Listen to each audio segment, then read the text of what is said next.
Assalamualaikum warahmatullahi wabarakatuh. Jumpa lagi dengan saya, pengampu mata kuliah Managerial Economics ya. Pada kesempatan ini saya akan menyampaikan materi selanjutnya pada bagian makro ini, yaitu tentang pendapatan nasional. Ini pendapatan nasional ini sub-sub pokok bahasanya, nanti kita ke pengertian, kemudian konsep, penghitungan, dan kegunaan ya dari pendapatan nasional. Baik, kita masuki ke poin pertama, yaitu tentang pengertian dari pendapatan nasional ya. Ini pendapatan nasional ini adalah nilai barang dan jasa yang dihasilkan oleh suatu perekonomian selama periode tertentu, yaitu selama 1 tahun. Ya, jadi pengertian ini menggunakan pendekatan produksi. Ya, dengan pendekatan produksi, maka pendapatan nasional ini bisa didefinisikan seperti ini: nilai produksi, yaitu nilai barang dan jasa yang dihasilkan oleh suatu perekonomian, yaitu oleh perusahaan-perusahaan dalam sebuah negara selama periode tertentu, yaitu selama 1 tahun. Ya, selanjutnya pendapatan nasional itu menggambarkan tingkat kegiatan ekonomi suatu negara. Jadi seberapa besar volume atau katakanlah sebuah perusahaan itu omset ya, omset sebuah perusahaan, jadi sebuah negara. Jadi sebuah negara ini yang melakukan kegiatan produksi itu kan perusahaan, jadi nilai produksi dari perusahaan-perusahaan tadi dalam sebuah negara. Maka ini menggambarkan tingkat kegiatan ekonomi suatu negara. Jadi pendapatan nasional Indonesia saat ini, kalau dinyatakan dalam rupiah ya, dalam rupiah itu kurang lebih sudah lebih dari 15.000 triliun ya, 15.000 triliun rupiah itu. Nanti bisa dilihat di data BPS ya, di data BPS nanti berapa pendapatan nasional atau GDP Indonesia, di sana ada. Ya, kurang lebih 15.000 triliun rupiah ya saat ini atau beberapa tahun yang lalu. Kemudian kita ke konsep sekarang, konsep pendapatan nasional. Kalau tadi pengertian atau definisi, sekarang konsepnya. Ada beberapa konsep tentang pendapatan nasional yang harus dibedakan ya. Ada sedikit perbedaan-perbedaan dari masing-masing konsep ini. Yang pertama yaitu apa yang disebut sebagai PDB atau produk domestik bruto ya, PDB. Jadi kalau dalam konsep yang pertama PDB ini batasannya adalah wilayah sebuah negara. Jadi selama produksi itu dilakukan di wilayah sebuah negara, meskipun itu dilakukan oleh perusahaan asing, karena dalam konteks ekonomi global ini banyak perusahaan asing yang beroperasi di sebuah negara atau beroperasi lintas negara ya. Jadi di dalam sebuah negara, misalkan Indonesia ini yang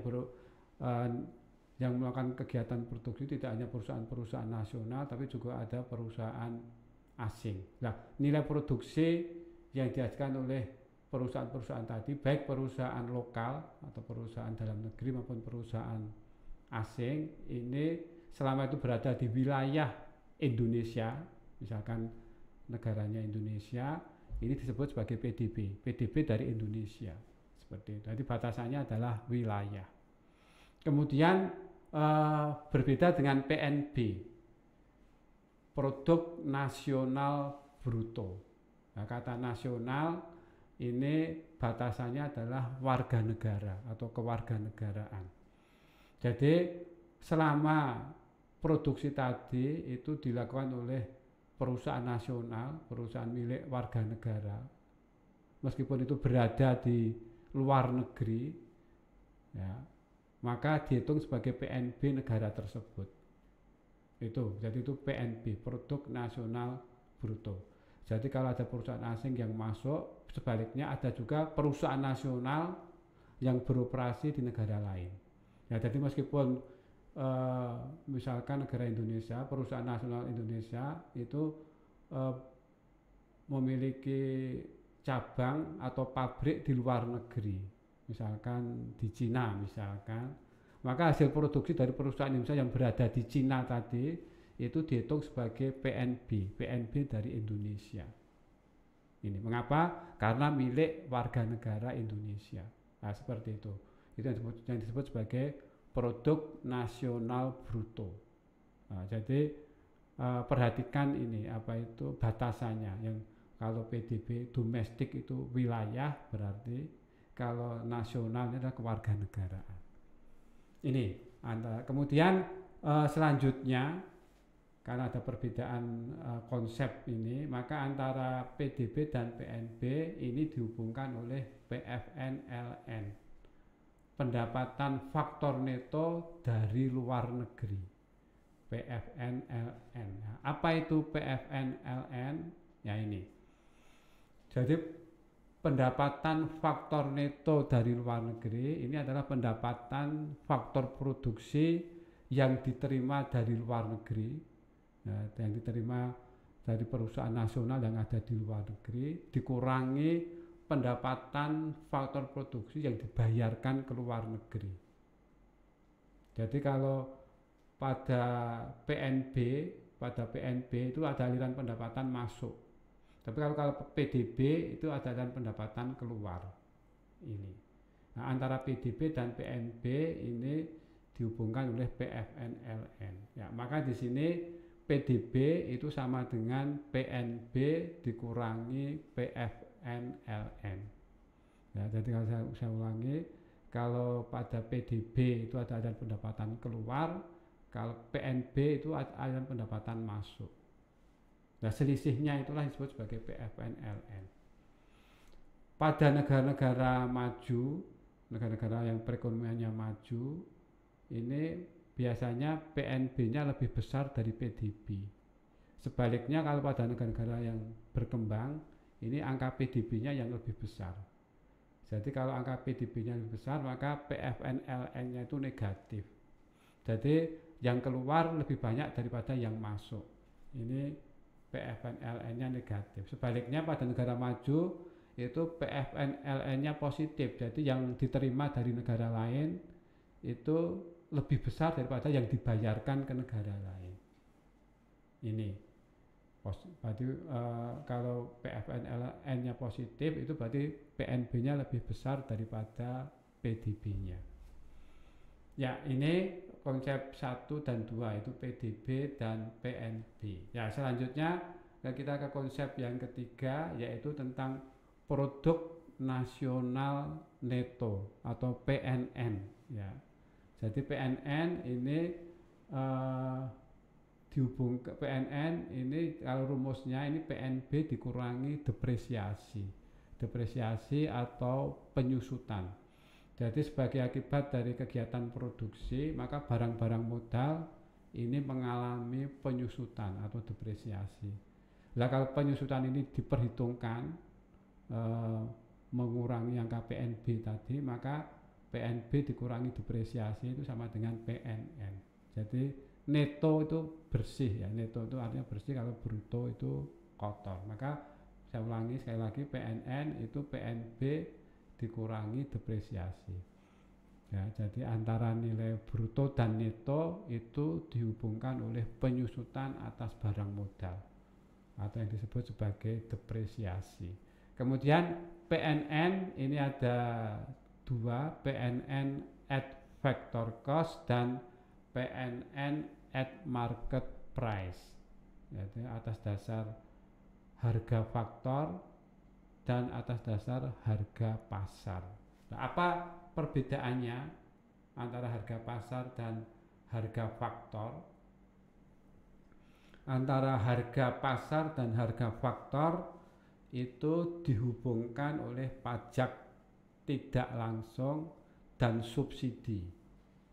Jadi harga pasar dengan demikian ya, harga pasar itu sama dengan harga faktor plus pajak dikurangi subsidi. Jadi pajak itu akan menambah harga pasar. Jadi harga pasar itu harga yang dibayar oleh konsumen. Jadi konsumen membayar barang itu sudah di dalamnya ada pajaknya, sehingga pajak ini akan menambah harga pasar. Sebaliknya kalau subsidi itu akan mengurangi harga pasar. Jadi adanya subsidi yang ditanggung pemerintah itu bisa membuat harga barang itu lebih murah. Maka subsidi ini mengurangi harga pasar. Kalau sebaliknya, maka kalau PNN at factor cost itu PNN at market price dikurangi pajak tambah subsidi. Jadi kalau harga faktor dan harga pasar bertukar tempat ya tandanya tinggal dirubah. Jadi kalau harga faktor ditaruh di sebelah kiri maka pajak itu mengurangi, subsidi menambah. Seperti itu. Kemudian konsep yang keempat yaitu tentang pendapatan nasional. Ya, pendapatan nasional dalam arti khusus itu yang keempat ini atau national income. Yaitu jumlah pendapatan yang diterima oleh para pemilik faktor produksi karena kontribusinya dalam proses produksi guna menghasilkan produk. Ya, pengertian atau konsep yang keempat ini merupakan pengertian dari pendapatan nasional dengan pendekatan pendapatan. Ya, kalau yang di muka tadi pendekatan produksi, ini pendekatan pendapatan. Ini. Jadi menjumlahkan pendapatan yang diterima oleh rumah tangga. Nah, dengan kata lain seperti itu. Maka pendapatan nasional ini pendapatan nasional yang keempat dari konsep yang keempat ini, pendapatan nasional yang konsep yang keempat ini tidak lain adalah PNN at factor cost ini. Ini tentang 4 konsep pendapatan nasional. Ya. Kita masuk ke bahasan selanjutnya masih tentang pendapatan nasional. Ini sub bagian tentang transaksi yang tidak dihitung dalam penghitungan pendapatan nasional. Ya, jadi tidak semua transaksi itu dihitung. Karena alasan teknis dan alasan konseptual maka transaksi atau produksi ini tidak dihitung. Ya, di negara kita di Indonesia ini yang melakukan penghitungan pendapatan nasional adalah sebuah badan yang bernama mungkin sudah kenal yaitu BPS, Badan Pusat Statistik ini kalau di Indonesia. Kalau di negara lain ya sebutannya beda-beda ya, masing-masing negara memiliki badannya, lembaga yang melakukan penghitungan pendapatan nasional. Ya.